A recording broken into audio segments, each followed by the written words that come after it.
Hello everyone, welcome to today's session. I am Kajol and in this video we are going to discuss powers of Information Commission.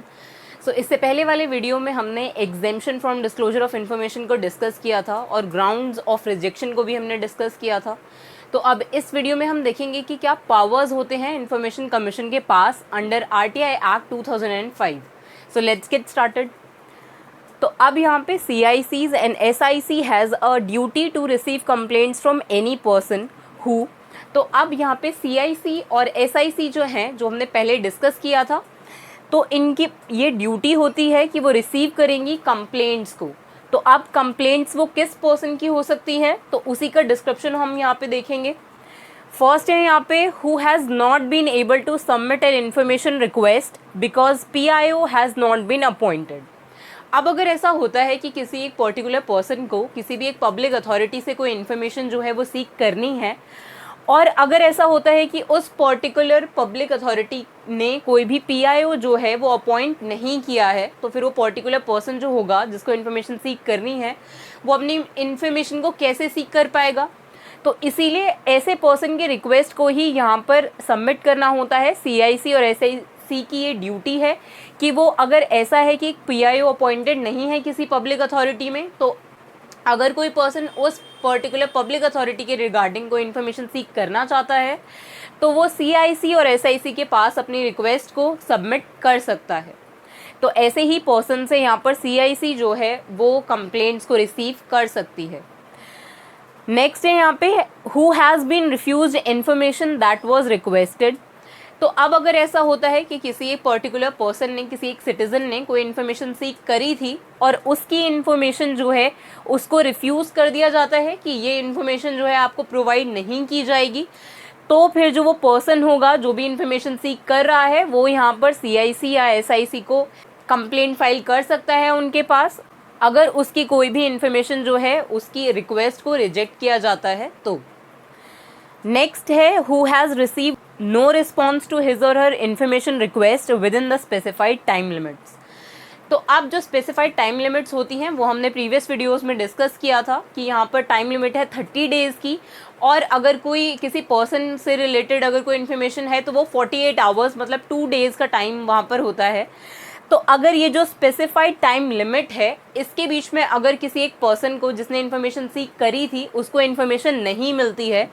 तो फिर उस case में वो person जो है वो अपनी एक कंप्लेंट जो है वो फाइल कर सकता है CIC या SIC के पास।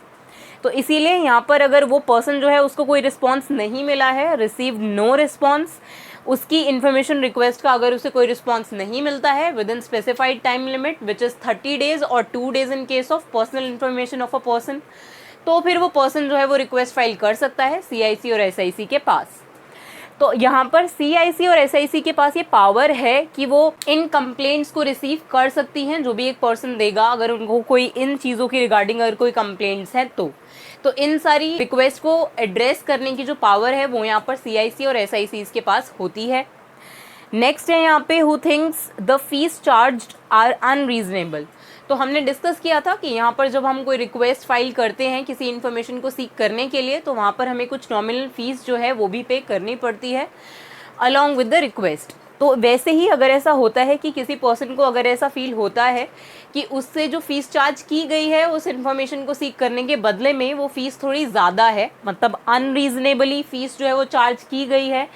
तो अगर उस पर्सन को ऐसा लगता है तो वो अपनी कंप्लेंट को यहाँ पर CIC और SIC के पास फाइल कर सकता है। तो यहाँ पर फीस चार्ज जो की जाएगी, जो भी इन्फॉर्मेशन सीख कर रहा है कोई पर्सन, अगर उसको ऐसा लगता है कि अनरीजनेबल फीस उससे चार्ज की जा रही है, तो इसके रिगार्डिंग भी वो कंप्लेंट फाइल कर सकता है।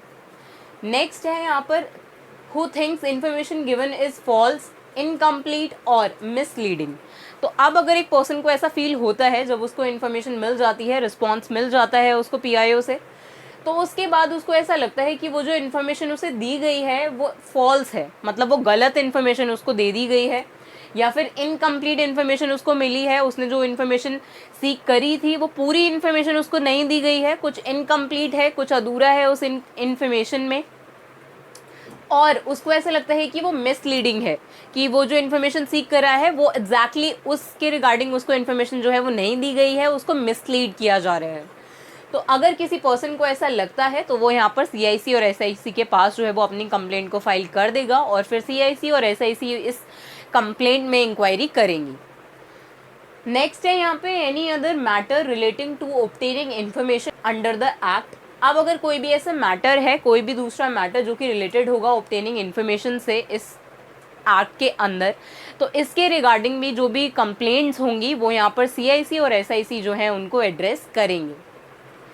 नेक्स्ट है यहाँ पे if the commission feels satisfied an inquiry may be initiated and while initiating an inquiry the commission has same powers as vested in a civil court। तो अगर ऐसा होता है किसी केस में कि मान लेते हैं एक पर्सन है, एक सिटीज़न है, उसने कोई इन्फॉर्मेशन सीख करी थी,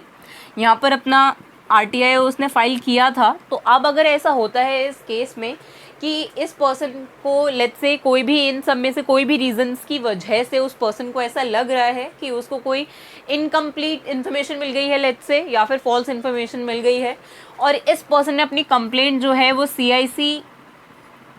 या SIC के पास फाइल कर दी है, तो अब अगर यहाँ पर CIC और SIC को ऐसा लगता है, अगर वो सेटिस्फाइड हैं कि ये पर्सन जो कह रहा है उसमें वो रीज़नेबल पॉइंट है, तो फिर इस केस में यहाँ पर CIC और SIC जो हैं वो इंक्वायरी करेंगे इस केस में, जिसके भी रिगार्डिंग यहाँ पर ये पर्सन जो है इसने कंप्लेंट फाइल करी है, तो फिर यहाँ पर CIC जो है वो उस केस में इंक्वायरी करेंगे। और यहाँ पर जब वो इंक्वायरी इनिशिएट करेंगे इस केस में, तो यहाँ पर CIC और SIC इसके पास सेम पावर्स होंगी as vested in a civil court. Next है यहाँ पे CIC and SIC during the inquiry of any complaint. अब यहाँ पर जब CIC या SIC किसी भी कंप्लेंट की अगर इंक्वायरी कर रहे हैं let's say, may examine any record which is under the control of public authority, तो वो यहाँ पर जो है वो रिकॉर्ड्स जो भी होंगे एक पब्लिक अथॉरिटी से रिलेटेड तो उनको एक्सेस कर सकता है। मतलब यहाँ पर CIC और SIC जो है, अगर लेट्स से ये पर्सन जो है इसने किसी भी एक पब्लिक अथॉरिटी के अगेंस्ट जो है वो कंप्लेंट जो है वो फाइल करी है, लेट्स से ये पर्सन को इन्फॉर्मेशन सीख कर रहा था और यहाँ पर पब्लिक अथॉरिटी ने इसको रीज़नेबल जो इन्फॉर्मेशन थी वो करेक्ट इन्फॉर्मेशन यहाँ पर पब्लिक अथॉरिटी ने इस पर्सन को प्रोवाइड नहीं करी है, तो इस केस में यहाँ पर CIC और SIC अगर सेटिस्फाइड हैं तो वो यहाँ पर पब्लिक अथॉरिटी के किसी भी रिकॉर्ड को एक्सेस कर सकते हैं। तो यही यहाँ पर है, may examine any record which is under the control of public authority and no such records may be withheld from CIC और SIC on any grounds।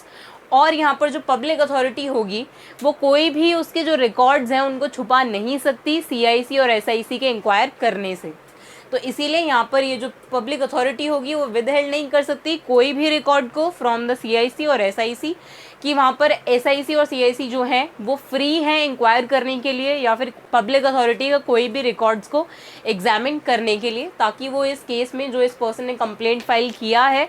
उसको इंक्वायर कर पाएँ, ये देख पाएँ कि यहाँ पर ये पर्सन जो है RTI एक्ट के अंदर कोई राइट वायलेट हुआ है या नहीं। तो यही सब यहाँ पर पावर्स होती हैं इंफॉर्मेशन कमीशन के पास under the RTI act 2005।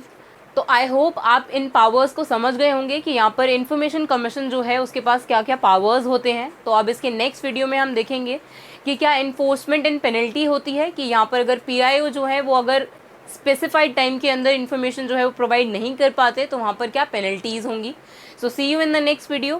Thank you.